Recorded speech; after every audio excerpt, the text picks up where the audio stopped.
आज की इस वीडियो में आपका बहुत बहुत स्वागत है। आज हम लोग क्लास 10th प्रश्नावली 3.2 का प्रश्न नंबर 2 का पार्ट 3 सॉल्व करेंगे। प्रश्न नंबर आपका 2 में बोला है कि अनुपातों A1/A2, B1/B2 और C1/C2 की तुलना कर ज्ञात कीजिए कि निम्न समीकरण युग्म द्वारा निरूपित रेखा एक बिंदु पर प्रतिच्छेद करती है, समानांतर है अथवा संपाती है। तो आपको हम बताए थे कि दोनों समीकरण के मदद से हम लोग यदि ग्राफ पाड़ते हैं, तो यदि हम लोग ग्राफ पाड़ते हैं और ग्राफ इस प्रकार से है, तो मानिए कि इस समीकरण का ग्राफ, इस समीकरण के लिए रेखा पाड़े तो इस ई वाला रेखा हो गया, और इस समीकरण के लिए रेखा पाड़े तो ई वाला हो गया। तो देखिए दोनों रेखा क्या करता है, एक बिंदु पर प्रतिच्छेद करता है। तो यही बात आपसे पूछा है कि रेखा एक बिंदु पर प्रतिच्छेद करता है, समानांतर है या संपाती। तो आपसे पूछा कि कब प्रतिच्छेद करेगा, कब समानांतर होगा और कब संपाती होगा। तो इसके लिए आपको 3 बात याद रखना होगा, जो तीनों बात आपको है। प्रथम शर्त में आपको याद रखना होगा कि यदि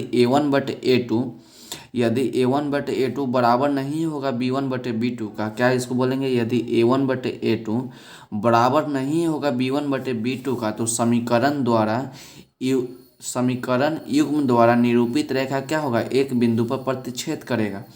जब A1/A2 बराबर नहीं होगा B1/B2 तो एक बिंदु पर प्रतिच्छेद करता है। द्वितीय शर्त में क्या है कि यदि A1/A2 बराबर हो B1/B2 का और बराबर नहीं हो C1/C2 का, तो समीकरण युग्म द्वारा निरूपित रेखा क्या होगा, समानांतर होगा।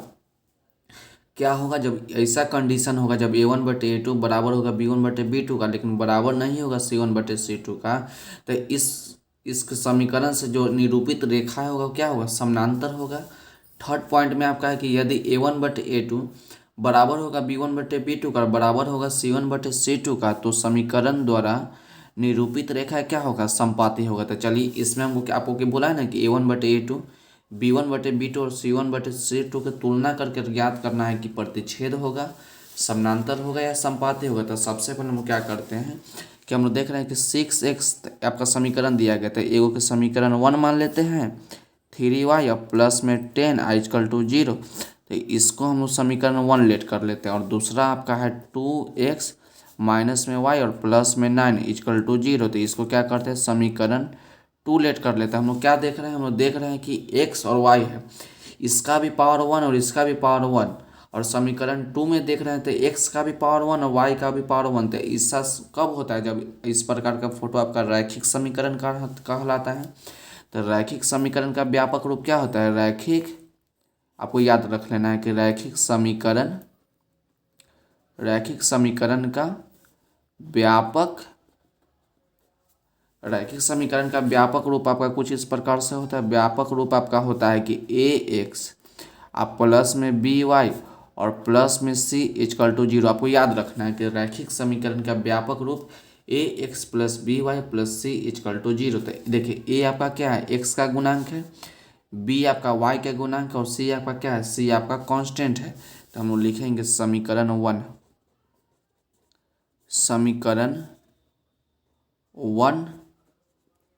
की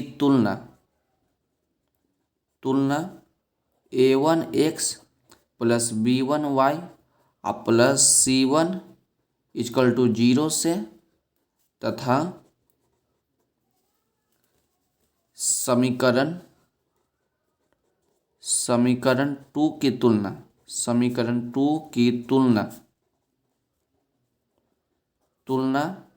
A2x प्लस में B2y और प्लस में C2 = 0 से। देखिए A1x + B1y + C1 = 0, तो ये भी आपका रैखिक समीकरण का व्यापक रूप है। और दूसरा लिखे, ये भी आपका रैखिक समीकरण का व्यापक रूप है। केवल देख रहे हैं कि इसमें भी x तो इसमें भी x, इसमें भी y और इसमें y, इसमें C1 और इसमें C2। तो देखिए A1 A2 लिखने का मतलब यही है कि दोनों मान को डिफरेंस दिखाने के लिए, दोनों मान में अंतर दिखाने के लिए एगो के हम A1 माने और दूसरा को हम A2 माने हैं। उसी प्रकार B1 माने हैं, इसको B2, और इसका कांस्टेंट के लिए C1 है, इसका C2। लेकिन ये दोनों क्या है, दोनों आपका रैखिक समीकरण का व्यापक रूप है। तो आपसे क्या बोले कि समीकरण 1 का तुलना इतना से, देखिए इसमें x है तो इसमें भी x है, और A1 के जगह पर कितना है, A1 के जगह पर 6 है, तो A1 का मान कितना होगा, A1 का मान आपका 6 हो गया।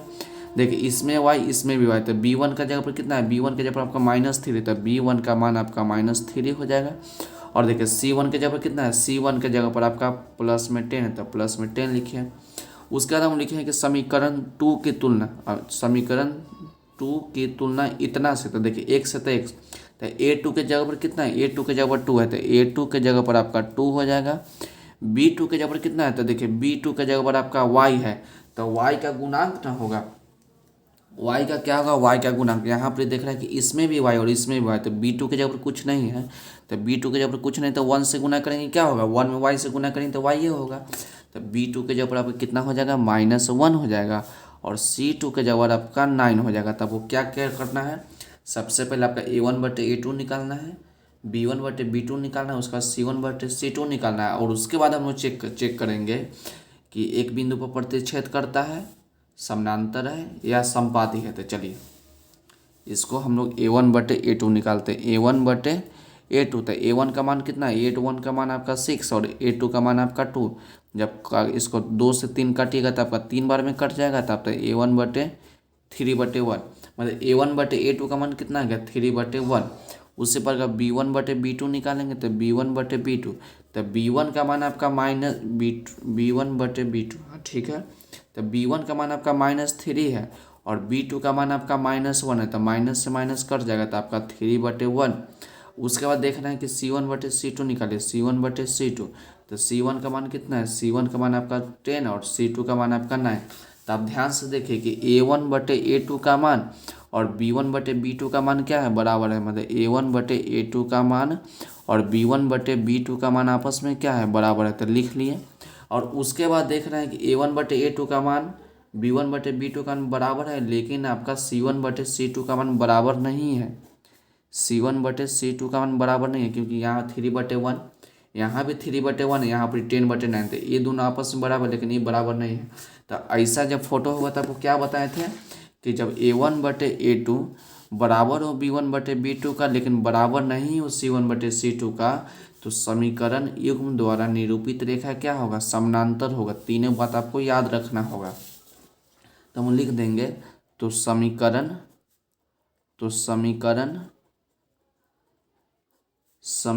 युग्म द्वारा निरूपित रेखाएं, निरूपित रेखा क्या होगा, निरूपित रेखाएं समांतर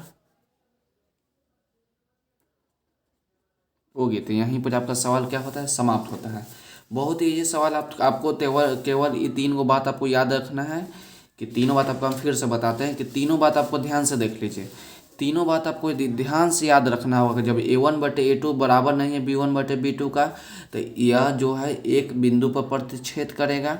जब a1/a2 बराबर होगा b1/b2 का, बराबर नहीं होगा c1/c2 का, तो इसके द्वारा निरूपित रेखा क्या होगा, समानांतर होगा। जब a1/a2 बराबर होगा b1/b2 का और बराबर होगा c1/c2 का, तो इस समीकरण द्वारा निरूपित रेखा क्या होगा, समपाती होगा। तो यहीं पर आपका सवाल क्या होता है, समाप्त होता है। तो आज के वीडियो के लिए बस इतना ही, मिलते अगले वीडियो में। अगर वीडियो अच्छी लगी हो तो चैनल को लाइक, सब्सक्राइब एंड शेयर जरूर करें। सब्सक्राइब तो जरूर करें, पढ़ते रहिए और बढ़ते रहिए। मिलते अगले वीडियो में।